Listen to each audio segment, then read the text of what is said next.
What's up, everybody? It's your boy TGK back with another reaction video. Today is coming from Kenny For Real. He ended up making a video about the Dallas Mavericks, and I kind of had a couple of people telling me to check it out. So we're going to go ahead and check this out and see what he's talking about the Dallas Mavericks. Apparently, he said that the Dallas Mavericks have turned it around again. So enough with the fluff. Let's get to the stuff, man. All right, here we go. Kenny For Real. If y'all don't know who he is, he's a big time YouTuber, man. He's on ESPN now and everything. He is living the dream, y'all. This is what you call dream personified, being able to grow a channel from where he started and to get where he got. That's is very inspirational, man. So yeah, the title of the video is called "The Dallas Mavericks Have Turned It Around." Let's go ahead and see what Kenny talking about, man. Let's get it started. So I know y'all remember this, where Luka Doncic controlled the die and it led to a John Collins game-winning dunk. Even rewatching this, you can see there's one coach on the bench pointing out that John Collins is wide open, and it leads to that. And yeah, this is a really, really bad loss. And there were some real conversations after this happened about the Dallas Mavericks, right? They had a aggressive offseason. Has this shifted the dynamic of the team? Because not only did they lose to the Utah Jazz, this dropped them to 1-6 in clutch games. 1-6. Yeah. Yep. Since then, a lot has changed. And that's why I said on the podcast that I'm not completely worried just yet, because I don't know if you go from one of the three best clutch teams in basketball the previous season to being dead last with just one offseason. Like, I needed a bigger sample size before I started to get worried. And they are 9-10 and they're 9-1 in their last 10 games. And a few of those are those clutch games that they were struggling to win earlier into the season. And like, these wins are good wins, man. And I'm gonna count them. Hey, I'm going to be very generous when I say good wins here. The Spurs, the very bare minimum, is a solid NBA team, right? That's a win. They beat OKC, while they're known as the best team in the Western Conference. They beat the Pelicans by 40. I'm not counting the Pelicans.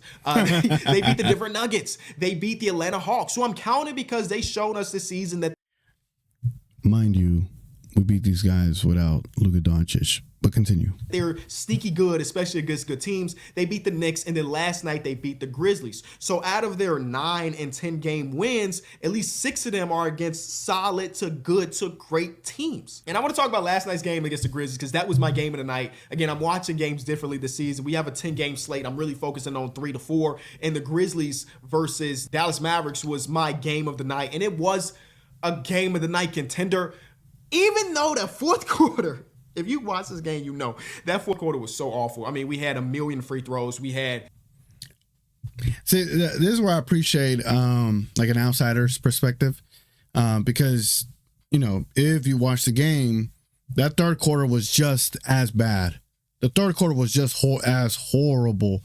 The fourth quarter, to add context to it, if you know you're watching the game, the fouls are so obvious from Memphis. Is like, all right, so do we not call these fouls that they're so obvious? Because they were allowed to get away with hacking and fouling and all that stuff. The referees allowed that to happen the whole first half. And then in the second half, they just tightened up and made everything super serious. And the teams that was able to adjust late was the Mavericks. And while Memphis stayed aggressive, Memphis kept hacking and kept doing stupid plays and stupid fouls. And so I get it. Yes, it's a lot of fouls.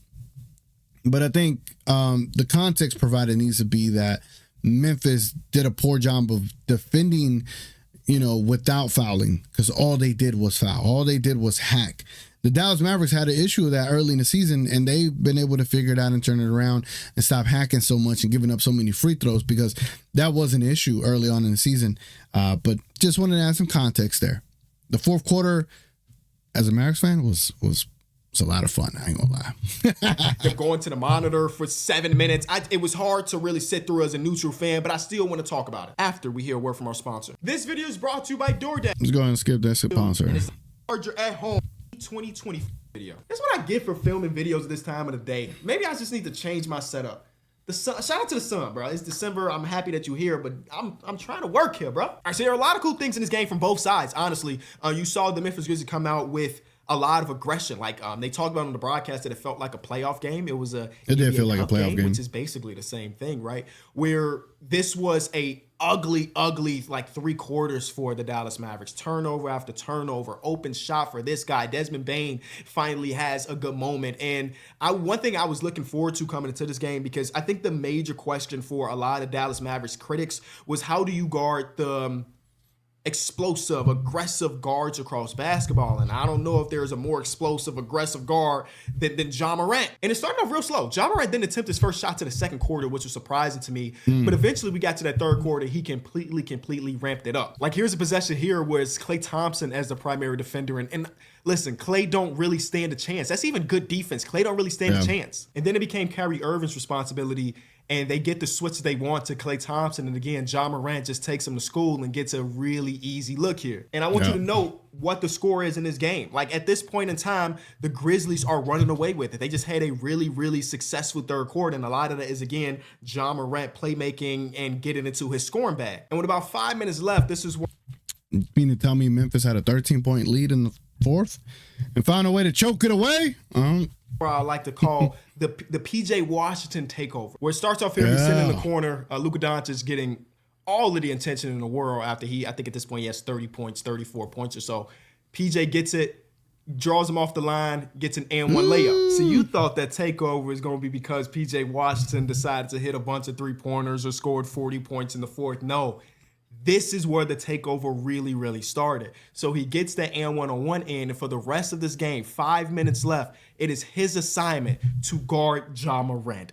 And boy, did he do an amazing job, better than anybody else in this roster really did when it came to guarding Ja. This is a scenario where he has to pick him up on the break, and he does a phenomenal job of getting Ja Morant up in the air and passing it, which is Ja Morant's superpower. But this time it didn't work out. That play right there, fired up PJ Washington, got him going. Look at all the guys. They're just all hyped up. Yeah, he didn't win the jump off, but I'm glad he showed this play because that play was pretty pivotal and just the momentum shift, the vibe shift of that entire game. Then he's down there, he gets the jump ball, and he wins the jump ball. Go screen from Santi Aldama. Here comes Marcus Smart. He wants to carry Irving assignment.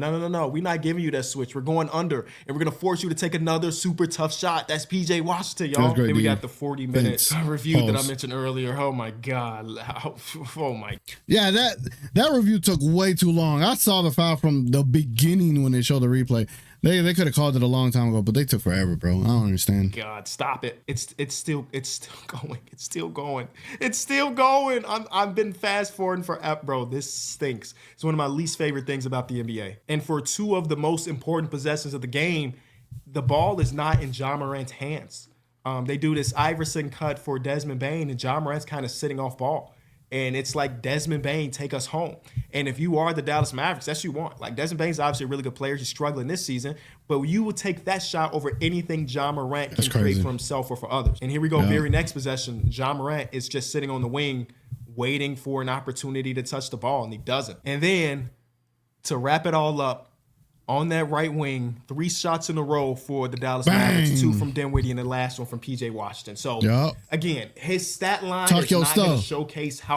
Nah, hey, when PJ is upset and he is standing on business, man, Mr. I ain't going, yeah, it's... Look at PJ Washington's face here. 3 shots in a row for the Dallas Mavericks, 2 from Dinwiddie, and the last one from PJ Washington. So, again, his stat line is not going to showcase how much he meant to this game or to this team in general, because since he's come back from, I think it was a knee injury, the team has been perfect. Like, they have not lost since PJ Washington has been incorporated back into the lineup. And it's one of the things about the Dallas Mavericks. Now, I know a lot of teams are also dealing with injuries, but this was one of the first times where they were almost completely healthy. Najee Marshall did not play in this one, and then you had Klay Thompson on a minutes restriction. But it's just cool to see, I don't know, one of these players that the on-court impact is not always box score related. And I talked about this a little while ago, but sometimes, and we're seeing it on 2 different things. You see it with the Orlando Magic. I know they lost by 1 million yesterday, but sometimes having that star player out can empower other people to step up. Luka Doncic missed 5 games, and the team was perfect in that time. A lot of that is Kyrie Irving taking the reins as the number 1 scoring option, but a lot of that was other people kind of extracting and doing things they normally don't do. Najee Marshall is a perfect example of playing your role and playing it well, but when my number is called, I'm going to do some of the other stuff. Because we look at 3-and-D players as that's what they do. They sit in the corner, they shoot threes, they play great defense. Najee Marshall has not always been that. He's reverted to that because that's what gets him paid. He's reverted to that because that's what gets him on the floor. But Luka Doncic is out, and now Najee Marshall is posting people up. He's putting the ball on the floor. He's floater, he's this and that. Again, he's not in this game specifically, but it is just a showcase of like these are real NBA players, not just what we put their title as. Also got to talk a lot about Luka Doncic because in this game he was incredible as well. The last 2 games that they've played, he's decided to start off as the guy. Like, it's Luka Doncic, right? He's always the guy. But like starting off first halves by putting up 20s, and he was doing this a lot last year as well. But I think it opens up the game so much for his teammates when he comes out and he has these explosive first halves, and then you have to adjust because early into this game they were guarding Luka with single coverage for the entirety of the first half. It was like the rookie Jalen Wells, who's probably my favorite rookie in this class, not named Modest Buzelis. He had to guard Luka Doncic. And I don't know a rookie in the league that can do that successfully, right? Nope. So Luka Doncic took advantage of that guy. Ain't no rookie that can do it successfully. There's not one. I'm sorry. There's not one. There's not one. You ain't gonna find him. Had him in foul trouble very early on, and then they reverted to seeing 2 bodies or blitzing him a little bit more in that second half when it was more Marcus Smart / other people. Also got to get a ton of love for Derek Lively because this is a team in the Memphis Grizzlies that really pride themselves on getting to the basket, finishing around the rim. And I pulled the stat. Let me see if I can find it. This stat is from Digging Basketball. Shout out to them. It's a Substack. Memphis shot 15 for 30. 50% in the paint when Lively was on the court, and they shot 64% in the 16 minutes that he wasn't on the court. Sheesh. Hey, that's a big time stat. I'm going to look up that website. That's a big time stat. I'm still trying to figure out where I could get the blown by in percentages. Like, I don't know where you could get those stats at. But that stat in particular is really good. That is very interesting. It definitely tells a story. Literally a 14 percentage point difference when Lively is on the court versus without him. And as far as points in the paint, that's a big difference. That's a massive difference.